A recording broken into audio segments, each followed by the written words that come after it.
Балдар угулуп атабы? Ооба. Угулду балдар. Анда сабакты баштайлы. Анда баарыбыз сабакты баштайлы. Балдар, биздин бүгүнкү өтө турган темабыз көркөм адабият жөнүндө түшүнүк. Саламатчылык балдар, саламатсыңарбы? Балдар, көркөм адабият жөнүндө түшүнүк алабыз бүгүн. Көркөм адабият деген мынакей, адабий чыгармалар, көркөм адабият. Силер буга чейин өткөнсүңөр, 7-класста да өтүп келе жатасыңар. Деги эле адабият сабагы эмнени үйрөтөт? Адабият сабагы силерге жагабы?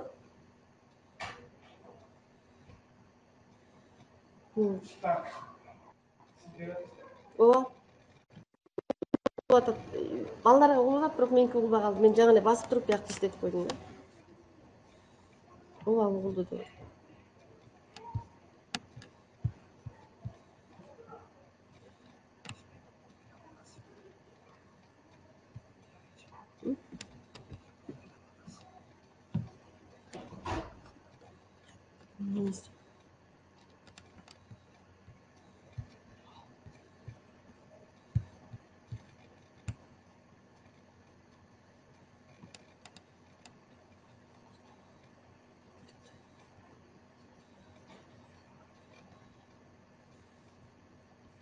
Меники угулуп баштады.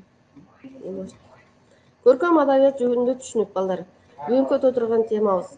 Адам жаралып, сүйлөп, ойлоно баштагандан кийин анын дүйнөсүн, сөз өнөрү, адабият, азаматсыңар аралай баштайт. Наристе кезибизден баштап өзүбүздүн оюбузду сөз аркылуу түшүндүрө баштайбыз. Чоң апалардын, чоң аталардын жомокторун, акыл сөздөрүн угуп, көркөм образдуу сүйлөөгө аракет кылабыз. Адабият деген сөз араб тилинен, адеп деген сөздүн көптүк деген сандагы мааниси араб тилинен алынган. Көптүк деген маанини билдирет балдар. Адабият деген адеп деген сөздөн алынган.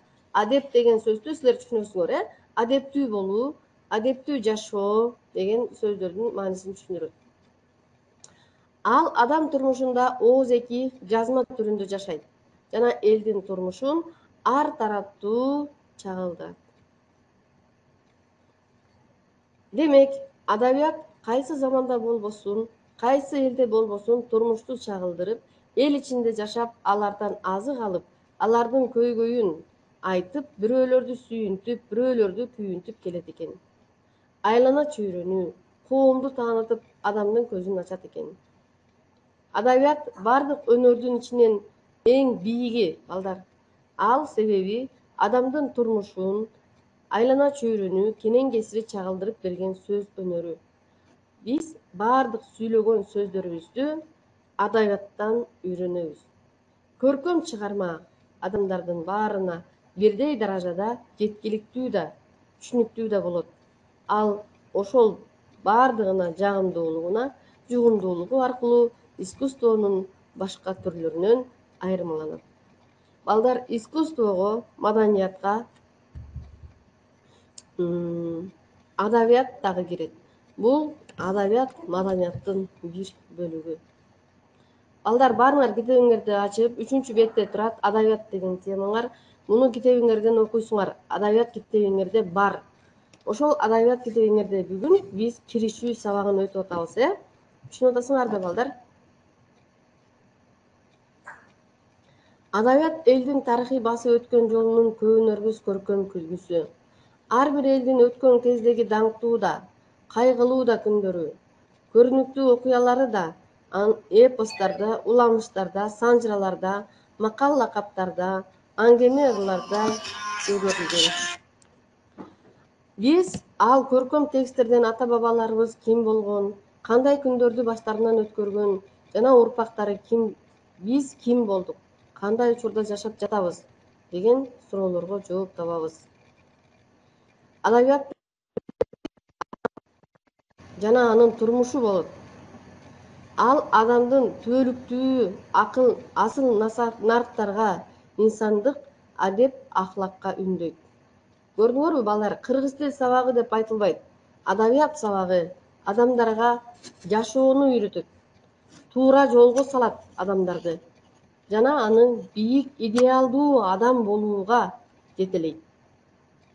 Жамандык жакшылыкты таанып, адамды туура жолго ээрестет. Элдик бийик идеалдарга үндөйт. Кооздукту, сулуулукту танытат. Мына ошентип ал адеттүүлүктү, эстетикалык табитти калыптандыруу кызматын аткарат. Бул адабият кыргыз элин жакындан таанытып, тили менен кошо ошол көркөм ой байлыгын, ажайып аруу дилин, жалпы эле маданиятын түшүндүргөн чексиз кызмат өтөөрүнө ишенебиз. Ошондуктан балдар биз киришүү сабагында эле билсек болот, биздин кыргыз адабиятыбыздын, маданиятыбыздын калыптанышы мына ушул адабияттан. Элеман түшүнүңбү? Угулуп атат да элеман силерге баарыңарга. Балдар китебиңерди карап түшүнгүлө. Адабият деген балдар литература. Орус тилинде дагы бар. Мировая литература деген бар. Дүйнө элдери, баардык мамлекеттеги элдер адабият менен жашаганды үйрөнүшөт. Балдар түшүндүңөрбү? Ооба, 5-чи бет бекен? Ооба, туура. Ооба, түшүндүңөр, азаматсыңар. Ошол китебиңерден дагы кайталап окугула айдана азаматсыңар. Түшүндүңөр, адабият сабагы кандай кызыктуу. Мынакей балдар, биз жомоктор аркылуу дагы биздин сүйлөп аткандарыбыз, ырдап аткандарыбыз, жашап атканыбыздын баардыгы тең адабият экен, азамат сыңалы. Эми балдар, жаңы сөздөр менен таанышабыз. Сөз дүйнөсү. Сөз деген слово билесиңер, Ошондо биз жакшы сүйлөгөнгө адабият сабагында үйрөнөбүз. Мисалы, сөз дүйнөсү мир слов. Же болбосо көркөм, художественный мир. Сөздү жакшы сүйлөш керек балдар. Асыл нарктар, ценности. Инсан, личность. Күзгү, зеркало. Даңктуу да, кайгылуу да. И славные, и печальные. Чөгөрүлгөн, отражение. Табит, вкус. Урпактар, потомки. Ата-бабалар, предки, поколение. Бул жаңы сөздөрдү жазып, жаттап билип алышыңар керек балдар. Силердин сөз байлыгыңарды көбөйтүш үчүн силер сөзсүз түрдө жаңы сөздөрдү жатташыңар керек. Кана кайсы сөз түшүнүксүз болуп калды силерге? Кайсы сөздү түшүнгөн жоксуңар? Всего хорошего. Кайсы?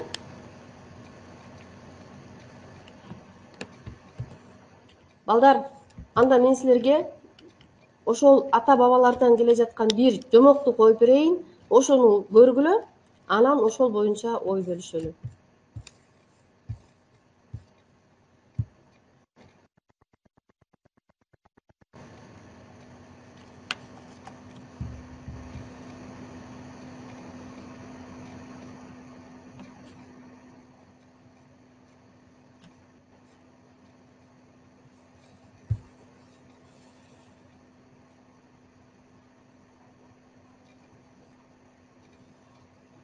Мага үн угулбайт да, бирок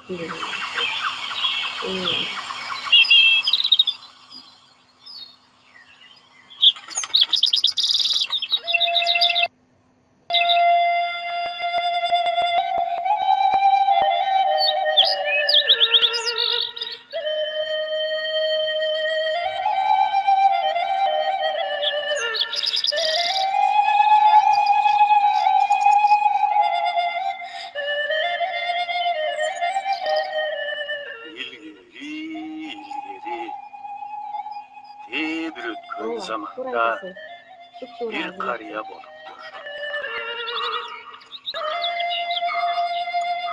Hanın 5 oğlu bolgan eken. Ama kultural, güçlü.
Балдар силер көрдүңөр да, бул мультфильмди азыр мынакей.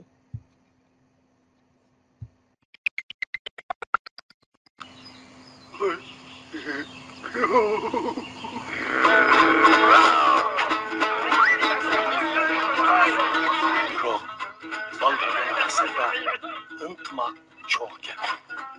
Өнүгө эле уруш, талаш, мушташ.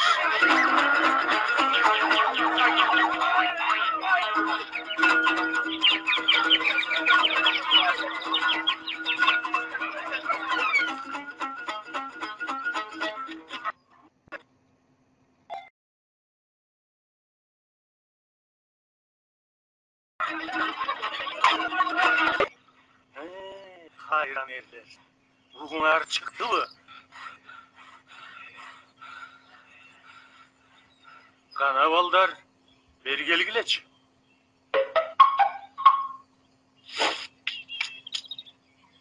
Kana emi baldarım, kolunardagılardı. Sındırgılaç.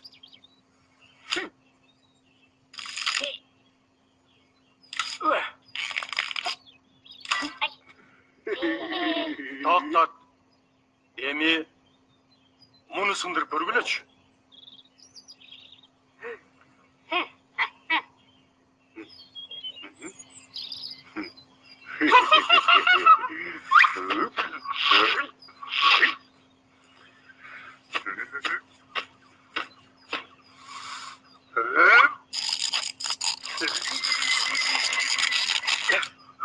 Sonra aycan yorulma televizyon geçti kaldı. Azamatsın.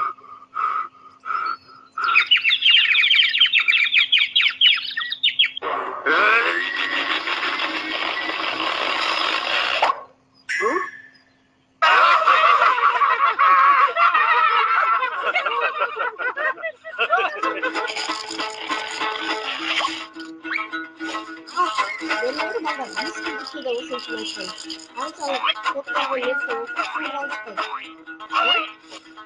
Bilemem. Şimdi basın mı? Elmalı.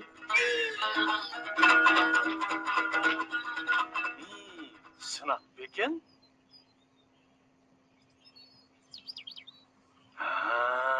Alыңар жетпей қойды bu. Мына көрдүңөрбү? Ар бирөөң өзүкчө болгондо, силерди ушул чилпке окшотуп сындырып коюш оңой эле.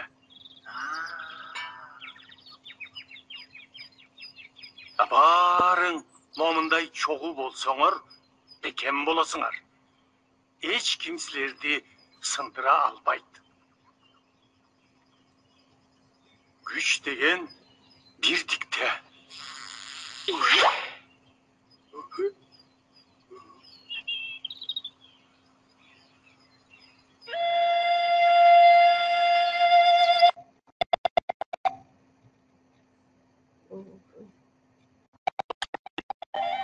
Bir tuğanдар акыл эсине келишип, мындан ары ынтымакта, жыргап куунап жашап калыптыр.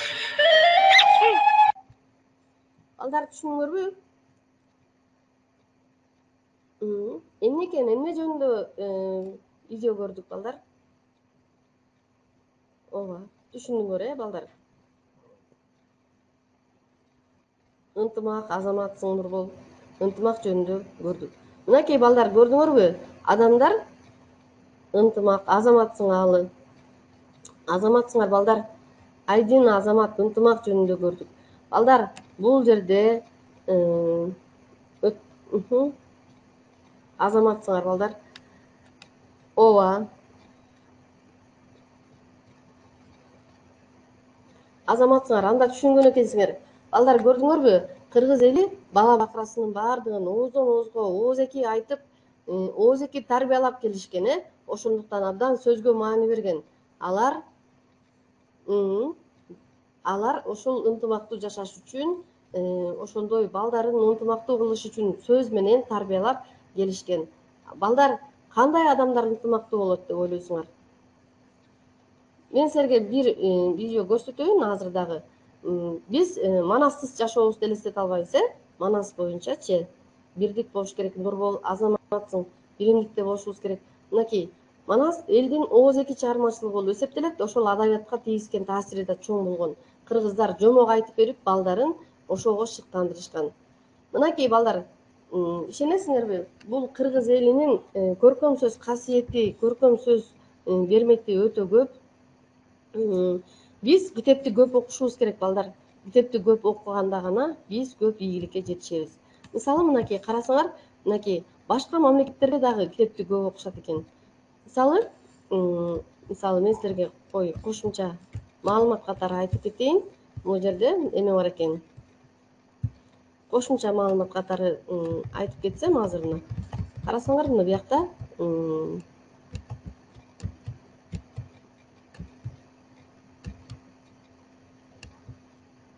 китеп окуган жөнүндө.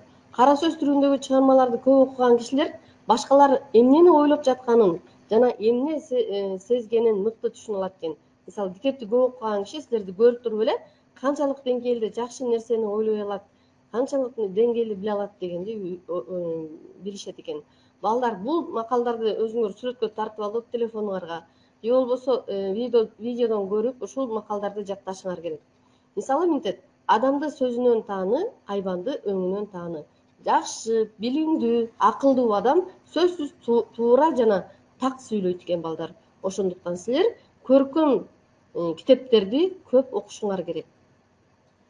Сөзү убагы келгенде айтпасаң атасы өлөт дейт. Сен сүйлө деп сага сөз бергенде, сен сөзсүз сүйлөшүң керек. Эгер сен сүйлөбөй койсоң, анда сөздүн атасы өлөт деп айтышкан кыргыздар. Сүйлөгөндө сүйсөң, укканга да үйрөн дейт. Сен эле сүйлөй бербестен, бирөөлөрдүн дагы оюн угуп, аларды да сыйлашың керек. Жакшы сөз күндөн жылуураак. Кээде күн жылыта албаган нерсени адам капа болуп турганда сөз жылытат. Жигитке 70 өнөр аздык кылат. Билесиңер, көп тыңша, аз сүйлө. Ырыс алды ынтымак. Ынтымак түбү ийгилик, ийгилик түбү бирдик. Туулган жердин топурагы алтын. Көрдүңөрбү балдар? Биз ар кандай өзүбүздүн ички сезимибиздеги болуп жаткан жакшы нерселердин баардыгын сөз аркылуу айтабыз. Ооба, кызды үйдө кыл жатпайт. Силер буга чейин көптөгөн макалдарды билесиңер. Мына ошонун баардыгын биз кыргыз тилинде, кыргыз адабиятында алтын сөздөр Азамат Канатбек мынакей ушундай сабактарда үйрөнүп билебиз. Биз мына бүгүнкү киришүү сабагыбызда кыргыз адабиятына болгон силердин кызыгууңар, адабиятка болгон көз карашыңар, адабиятты билишиңер керек экендигин, адабиятты көп окушуңар керек экендигин билдиңер деп ойлойм. Кана, биринчи суроодо мындай дейт. Адабиятты турмуштун окуу китеби деп атасак болобу? Бул суроолорго үйдөн жооп жазгыла дагы мага эмеге жөнөткүлө, WhatsApp номериме жөнөткүлө. Мен силерге WhatsApp номеримди жөнөтүп коем. WhatsAppка жөнөтсөңөр болот жана ошондой эле электронный почтама да жөнөтсөңөр болот. Көркөм чыгарма адамдын аң сезимине, жүрүш турушуна кандай таасир этет деп ойлойсуңар? Көркөм чыгармаларды окуп жатканда каарман менен кошо кайгырып, кошо кубанган учуруң болду беле? Эгер ошондой болсо, ал кайсы чыгарма? Көркөм адабиятты эмне үчүн сөз өнөрү дейбиз? Кыргыз адабияты менен кыргыз искусствосунун, кыргыз тарыхынын, кыргыз тилинин, кыргыз маданиятынын кандай байланышы бар? Чыгармадагы көркөм образ деген эмне? Сенин сүйүктүү каарманың ким? Ал образ кандай сапаттары менен сага жагат? Чыгармадагы образды оң образ, кээ бирлерин терс образ деп айтып жүрөбүз. Булар жөнүндө сенин ой пикириң кандай? Оң образ деген кимдер?